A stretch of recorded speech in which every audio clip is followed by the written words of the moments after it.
Atlanta News First reporter Justin Berger was in the courtroom during this plea hearing today. And Justin, these were powerful moments from victims today.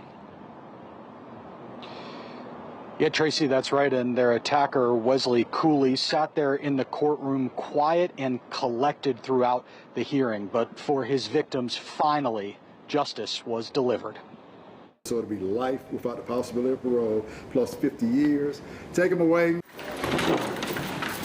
Please. Serial rapist Wesley Cooley pleading guilty to multiple charges, including 3 counts of rape and 1 count of attempted rape. Wesley Cooley terrorized women in our community for years.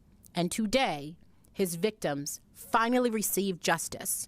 Several of Cooley's victims watched as he was held accountable for his crimes, their statements given only moments earlier. I was 16 years old, and what he did to me has ruined my mental health, and I have been diagnosed with PTSD, which requires me to be medicated in order to attempt a normal life.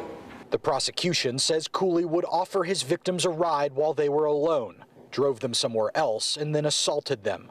Although this hearing only pertained to 4 cases in DeKalb County, DNA links Cooley to 6 other sexual assaults in metro Atlanta, a total of 10 cases. Georgia Sexual Assault Kit Initiative Task Force investigators connecting Cooley to incidents over a nearly 20-year period. This has affected my life in every way possible, mentally, emotionally, spiritually. There's led to times where I felt like this world wasn't for me. I look around in my life and I see fear everywhere. I'm afraid of everybody and everything. When offered a chance to address the courtroom, Cooley declined. Despite the terrible crimes that the defendant has done against me, I have grown to be a woman that I am very proud of. And I hope that you are on page and you stay in prison for the rest of your life.